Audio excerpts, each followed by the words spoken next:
Pythagoras was an important Ionian Greek esoteric, mathematician, and philosopher who lived around the 5th or 6th centuries BC.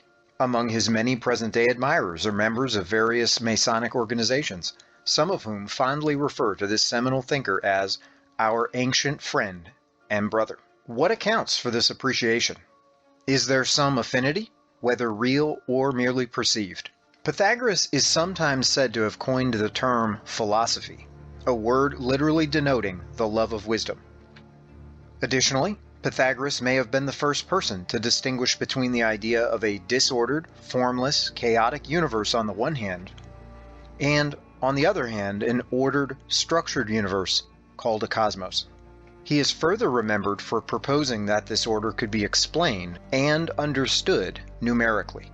Pythagoras exerted a direct, formative, and powerful influence on such intellectual giants as Euclid, Plato, Aristotle, and Ptolemy. But his influence arguably survives in any thinker who combines mathematics and philosophy. This latter category would conceivably include figures as diverse as Gottfried Leibniz, Galileo, Johannes Kepler, Blaise Pascal, Bertrand Russell, George Boole, Gottlob Frege, Kurt Gödel, Charles Peirce, and Alfred North Whitehead, among many others. Moreover, ancient Pythagoreanism and its later Hellenistic incarnation, neo-Pythagoreanism, interconnect in interesting ways with other influential ideologies, including Middle and Neoplatonism, which adopt a Pythagorean fascination with emanation, geometry, and proportion, Orphism, with its striking similarities in music theory and theology, and Stoicism, with respect to various meditative techniques and other practices.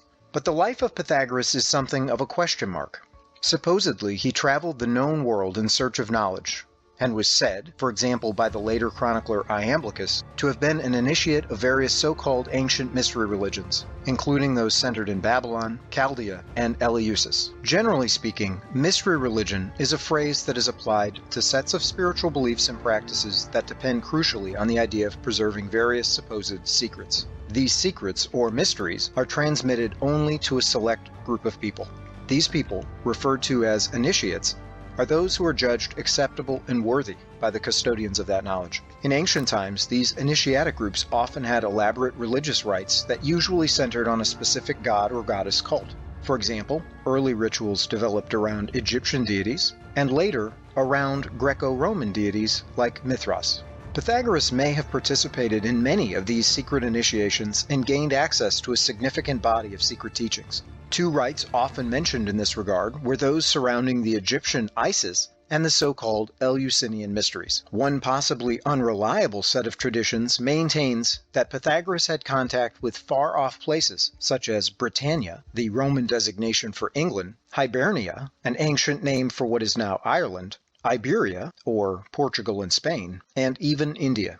Be that as it may, Pythagoras eventually founded his own school in a place variously termed Crotona, or Croton, which lies on the mid-foot of what is now southern Italy. Its location accounts for why this operation is sometimes referred to as the Italic School. In any event, it seems that his followers, predictably enough called Pythagoreans, became involved in the governance of the ancient settlement, which was part of what the Romans referred to as Greater Greece. That is, until they were expelled from Italy following a revolt. Some reports state that the Pythagoreans lived like modern communists.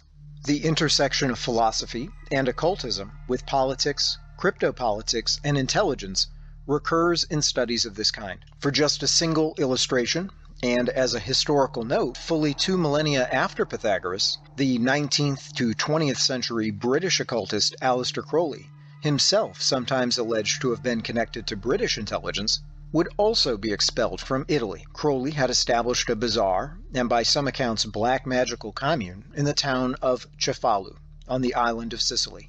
But he was given the boot by Benito Mussolini in 1923, after the death of one of the community's members, the young Oxford graduate Frederick Raoul Loveday.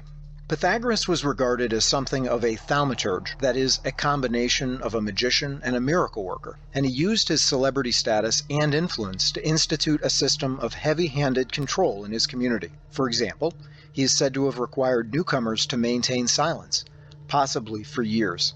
Furthermore, taking a page from the mystery school playbook, Pythagoras apparently restricted access to the deepest secrets of his order, only relaying this information to those who had attained the highest degrees of initiation. This upper echelon, the inner circle of enlightened ones, was ostensibly modeled after Egypt's priest class. Similar systems still characterize fraternal orders and secret societies to this day. But it is seldom observed that this sort of stratification also arguably applies, though perhaps to lesser extent, to colleges, the military, and myriad crafts and other professions. But just what were these superior level secrets? Surveying the literature, our best guess is that Pythagoreanism was noteworthy for the articulation of several key doctrines. Here we will list three of the most commonly discussed: belief in reincarnation, assertion of the almost magical power of numbers, and a commitment to the idea of emanation as an explanation for the universe. Firstly, Pythagoras was a proponent of reincarnation, an idea that would later be endorsed by Plato. Reincarnation is sometimes referred to as palingenesis, from two Greek words meaning to be born again. It's also designated by the rather opaque expression metempsychosis, not a mental illness. This type of quote-unquote psychosis rather depends on the fact that the root word, psyche or psyche, means soul. Thus, the ponderous construction roughly denotes changing souls, and has come to be explained as the transmigration of souls, that is, a journey of an immaterial individual through successive material bodies. This sort of psychic voyage requires that a person have multiple lifetimes. Belief in some form of reincarnation constitutes an integral part of numerous subsequent belief systems, including Gnosticism, Hermeticism, and Neoplatonism. And of course, a similar notion of samsara, or karmic cycles, is a feature of various streams of Eastern thought. For example, the important sacred Hindu text, the Bhagavad Gita, reportedly has it that the rebirth of a deceased person is as inevitable as the eventual death of one who is now alive. Secondly, Pythagoras was reputed to have suggested that the fundamental principle of reality is number. To get at this obscure notion, I'll note that Pythagoras is frequently treated alongside other so-called pre-Socratic philosophers who asked the question, is reality made up of one thing or many things? Those early Greek thinkers who endorsed the former option, termed metaphysical monism, often nominated one of the traditional four elements: earth, air, fire, and water. These four elements play a huge role in the cosmologies of Empedocles and Aristotle, the medical theories of Galen, Hippocrates, Al-Razi, and Ibn Sina, as well as in the Hermetic discipline of alchemy as candidates for the basic stuff of reality. Famously, Thales suggested that everything was a form of water, and Anaximenes alternatively proposed all is air. But Pythagoras was one of several people whose imaginations apparently wandered further afield. Pythagoras' own view is sometimes summarized as the claim that all is number. This admittedly difficult hypothesis seems to mean that everything in the universe depends upon, or is in some way made up of, or imitates, number. And this abstruse concept was developed in several ways. Number one, for the Pythagoreans, the universe is mathematically ordered. Why isn't reality a chaotic, lawless jumble? Their answer is that there is an underlying mathematical harmony. Plato picks up on this thread of order and proportion and develops it, for example, in his dialogue, the TIMAEUS. It is further developed by the ancient Neo-Platonists, including Plotinus and Iamblichus, and the idea surfaces later in the thought of 16th century Renaissance Neoplatonists like the Franciscan monk Francesco Giorgi and the Elizabethan astrologer and sorcerer John Dee. Additionally, this Pythagorean meditation on numbers seems to be one of the justifications for the mystification or spiritualization of numbers in such disciplines as numerology. Moreover, the Pythagoreans were convinced that our human minds were capable of comprehending these mathematical connections. Therefore, mathematical disciplines, like arithmetic and geometry, are not merely empty mental exercises. On the contrary, it is through these mathematical studies that the learned person, or adept, may gain deep insight into the hidden operation and structure of our world. Eventually, this idea morphs into the further claim that human beings are able, and authorized, to modify our environments. In fact, this new idea was one of the opinions that helped spark both modern philosophy, as well as mechanistic science and the so-called scientific method. It was further articulated by such early modern thinkers as René Descartes, who helped to combine algebra and geometry, and who supplanted metaphysics with epistemology, and Francis Bacon, who helped to overthrow the deductive natural philosophy of Aristotle and the scholastics, based on reasoning from intuitive first principles with a rudimentary inductive science based on experimentation. For sure, Bacon and Descartes had important differences. In a sense, Bacon emphasized empirical methodology as a check on what he viewed as empty, useless armchair speculation. On the other hand, Descartes held to an opposite position that exalted mathematical reason as a safeguard against deceptive and unreliable sense experience. But despite these admittedly significant differences, Bacon and Descartes may be said to have launched a project for the mastery or conquest of nature. This was to be pursued by like-minded individuals working together in an association later called the Invisible College, and it was to be powered by a constellation of mathematical enterprises, such as calculation and measurement, which, in Bacon at least, were adjuncts to empirical investigation. However, number 3, in order to carry out a sophisticated analysis of the cosmos, it was necessary to develop sophisticated mathematical tools. It is worth remembering that Pythagoras is credited with identifying profound mathematical truths, such as the relationship between the hypotenuse and sides of a right triangle, articulated in his famous Pythagorean theorem. Pythagoras combined geometric and arithmetic concepts, for example, the notion that numbers have squares and cubes, a striking concept that may have prefigured algebra. And he began to apply all this apparatus to the world. We notice, for instance, that the word geometry, composed of the Greek roots ge and metria, literally means measurement of the earth. A third major idea was this: to the Pythagoreans, or to their successors, the neo-Pythagoreans, the physical world emerges or somehow grows out of ultimate reality by virtue of a process called emanation. This is similar to the way light streams out of the sun or a river flows out from its source.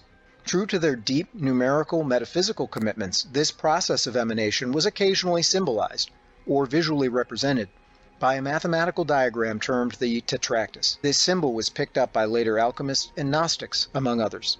Each of these 3 Pythagorean notions, reincarnation, metaphysical numerology, and emanation, are key features of many systems of occultism. One immediately thinks here of Kabbalism and Theosophy, as well as the myriad organizations that have derived from them. Going further, some observers praise the Pythagoreans for developing some ideas that seemed quite ahead of their time. A prime example of this is the assertion that Pythagoras' intellectual heirs, at least by the time of the 4th century figure Philolaus, may have embraced a kind of crude heliocentrism. Viewers remember, of course, that heliocentrism is the view that the Earth revolves around the Sun. And this Pythagorean notion was sketched centuries before Nicholas Copernicus officially displaced the geocentric view propounded by the previously mentioned Ptolemy. Whether this is so or not, it does seem that the Pythagoreans anticipated 1 or 2 modern-day lifestyle trends, including, believe it or not, popular adherence to vegetarianism. According to such ancient writers as Aristoxenos of Tarantinos and Eudoxos of Cnidias, Pythagoras insisted that his followers abstain from eating at least some kinds of meat, apparently arguing that consumption of beasts undermined mental clarity. In taking this forward-looking position toward animals, the Pythagoreans had commonalities with Jains, and might be considered forerunners of contemporary, environmentally motivated so-called vegans. Pythagoras' influence continues to be felt to this day. He is known to any schoolchild who had to memorize the famous geometrical theorem named after him. But more pertinent for our current thesis, we note that the Pythagorean theorem, referred to by Freemasons as the 47th Problem of Euclid, is a crucial symbol in the 3rd degree of Blue Lodge or craft masonry. 1 or 2 final words may be helpful. Historian Albert Mackey, writing in his Encyclopedia of Freemasonry, states that the Pythagorean school also maintained a distinction between what we might call public relations and internal instruction. These 2 levels are, in a sense, 2 ways of approaching occult doctrines, and must be understood by any would-be student, whether aspirant or critic. The first mode is the exoteric, from the Greek word exo, meaning outer or outside. Today we talk about the outside of a house as its exterior, or the rigid skin of a crab as its exoskeleton. In the language of initiation, an exoteric explanation is that given to the general public, those outside the order, sometimes designated Cowan, or profane ones. The second explanatory level is the esoteric. In contrast with the prefix exo, eso means that which is inside or within. So the esoteric meaning of an occult doctrine is one that is reserved for initiates. Additionally, according to John Yarker in his book, The Arcane Schools, quote, The rite of Pythagoras was divided into 3 classes or grades. Thus, to Pythagoras, or to his philosophical school, is owed something not just of the content of occult teaching, such as reincarnation, numerology, and emanation, but of the form of occultic initiation, specifically the manner in which these doctrines may be shielded from the scrutiny of outsiders. According to British occult historian Nesta Webster, early Masonic tradition traces Freemasonry partly to Pythagoras. As to how it may be traced before that, one alternative legend had it that all sciences were revealed to the offspring of the biblical Lamech, descended from Adam and Eve's son, Cain. Lamech's sons and daughters inscribed their knowledge on 2 stones that were thought to have been lost during Noah's flood. However, it was said that Pythagoras discovered one of these stones. As to who found the other, well, that's a subject for another time.